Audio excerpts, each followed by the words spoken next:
Hey, Bubba, good morning. How you doing? Phil, what's up, buddy? Just waiting for the team to fly to Athens for it was big. Every series is big. You know, I don't think you can separate one from another because of the opponent you're playing or the place that you're playing. But you know, I think to me they approach every weekend just like it's the same. But do you think in the back of your mind you can really treat a weekend series at Georgia the same way you do at home against Missouri? No, I don't think so, Phil. But you know what? You know what's funny? I was talking to Matt about it this morning. Matt Jones, the other Matt Jones. And remember when we went to Ole Miss? Everyone's like, "Well, we'll know a lot about this team after Ole Miss, and we take 2 out of 3." And then we go into Vandy. It's like, "Oh, well, we're really going to know about this team after Vandy." We sweep Vandy and just dominate them. Now everyone's like, "Well, we're going to know about this team after this weekend." And it's crazy. Like, every weekend we keep saying, well, we're going to know about this team. And at some point we have to just say, hey, you know what? These guys are pretty freaking good, you know? Well, that's true. And if it's funny, too, because if you look at around the same time of the year, the Hogs were number one around this time of the year, too. It's just the conversation was much different. Last year, it was, the offense is going to come around. It's there. It's in there. It's going to come around. And that ended up not really ever coming around. You don't hear any of that right now. Some people are waiting for another shoe to drop. It's just there isn't another foot for that shoe to be placed on right now. The team has just played better than last year. Oh, they really have. I was looking at some numbers this morning, Phil.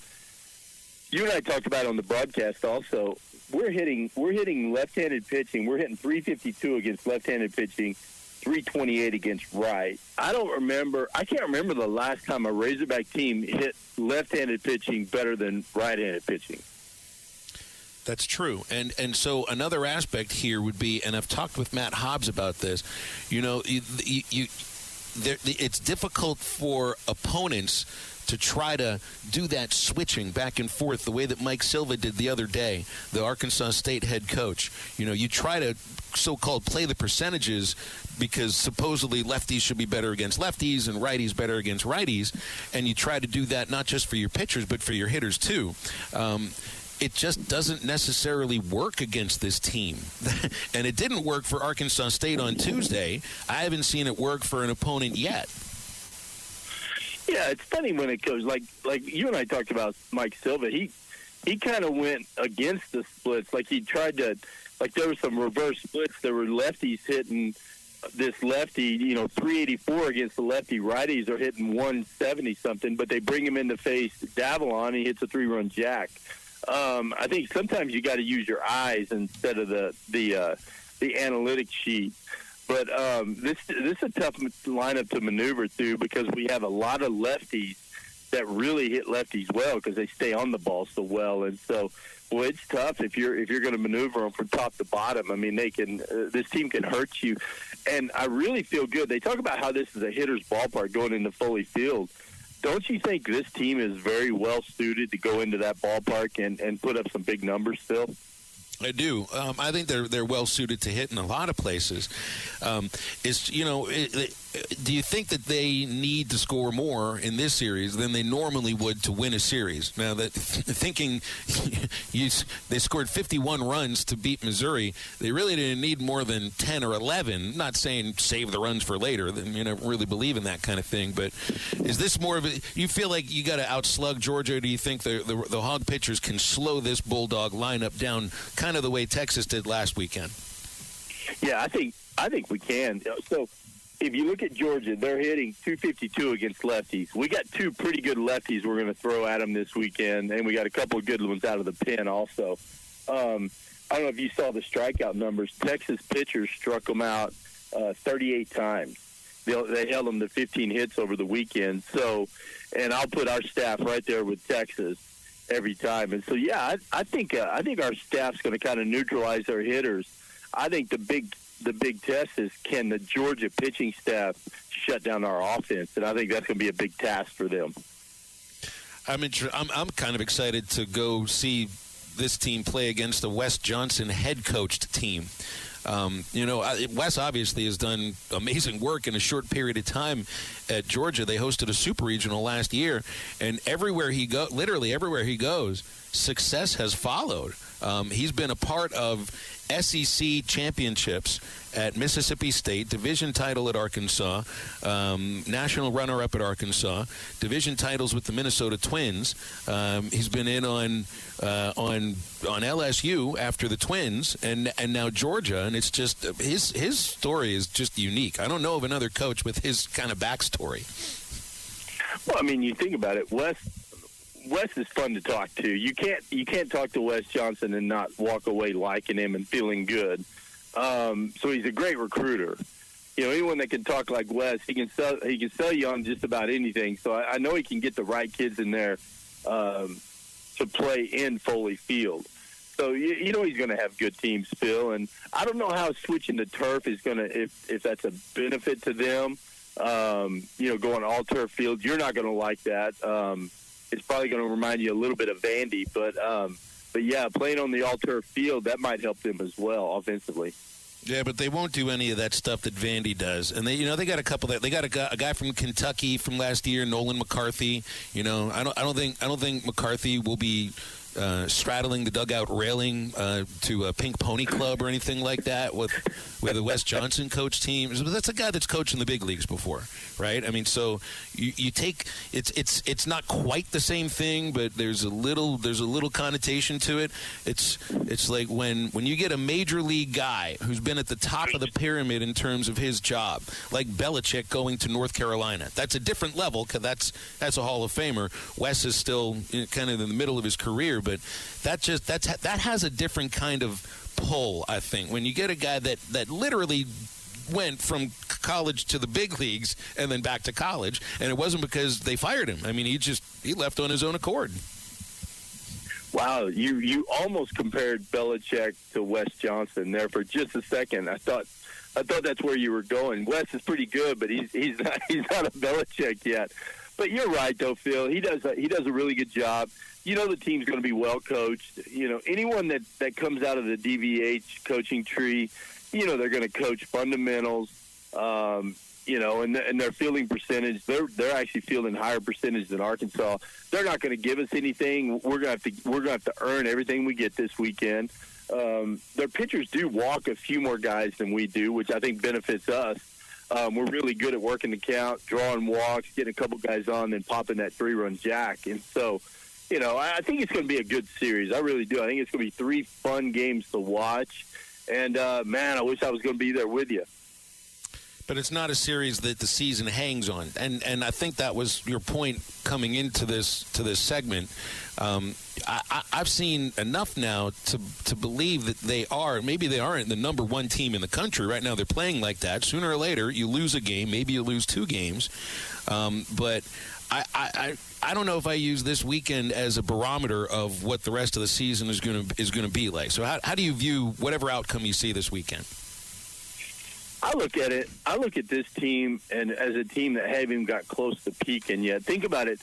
We haven't had the whole lineup get hot yet. There's a couple of guys every game that has a good game that carries us. Pitching-wise, we don't have Gage Wood. We don't have Hunter Dietz. We don't have Parker Coyle. And yet we're still number one. And we're right in the top in every category in pitching and in hitting. And I feel like the team can be so much better. And so I'm excited. And, yeah, what happens this weekend, that doesn't define the season at all. I think this is a team that is going to continue to get better as the season goes on. And I think this is a team that could play for a long time, Phil. I don't know if I do think Coyle will come back. I'm not quite sure when. We keep hearing positive things about Gage Wood, on his way back. Sounds like maybe another bullpen away from being ready to get back into action. But as far as Hunter Dietz is concerned, I don't know if I'm expecting Dietz to be part of this year. I know Dave has said that if he gets to where he was last year, then they'd love to have him. But it doesn't sound like he's there yet, and you're running not quite thin on time, but close to it. Yeah, I guess I'm still a glass half or 3/4 full guy, And when I hear Dave talk, I try to say, okay, that's a little more optimistic than it was the week before. So hopefully there's a chance. But with Gage, it sounds like Gage is really close. Probably won't see him this weekend, but maybe, and I think they'll ease him back in, kind of like they did Brady Tigert last year. They might even, start him a game so they can control his warm-up and how many pitches he throws.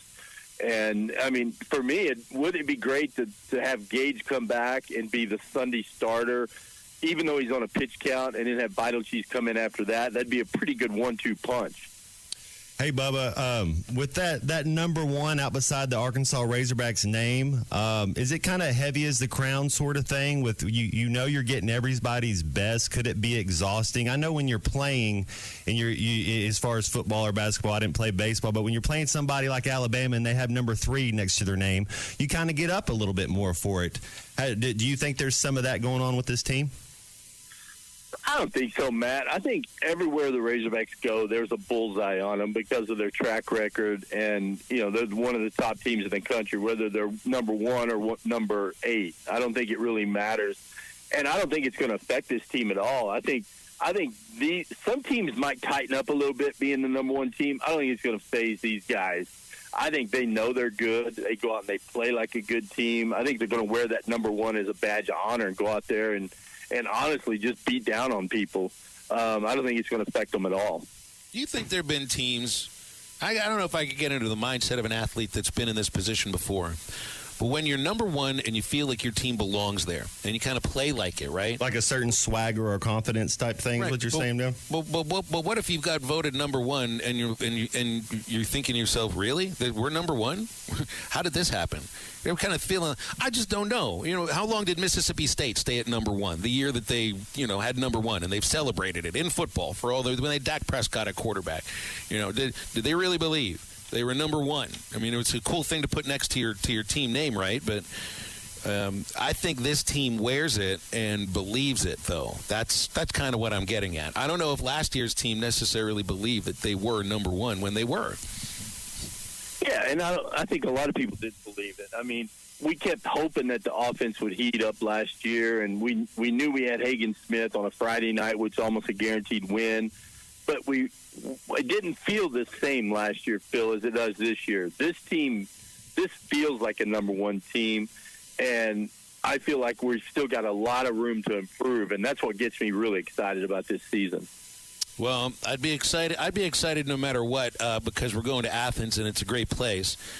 This wouldn't be one of the places I'd say, Bubba, you got to visit just because it's not a place that's going to make your head explode. LSU would be the next place for that to happen. So if I can get you to travel with, what do you say, you and me, your truck, heading down the highway towards Baton Rouge together. It's just the two of us, weekend, radio equipment, baseball. It sounds like heaven, right? That's right. We can listen to our Gregorian chants and drink our beers. That sounds like a fun road trip, doesn't it? That's right. I'll eat some pickles. It'll be all Your sorts pickle of fun. Juice. Exactly right. Well, I'll miss you this weekend, but we'll see you next week, Bubba. Thanks for coming on today, as always. All right. Thanks for having me on, fellas. Go Hogs.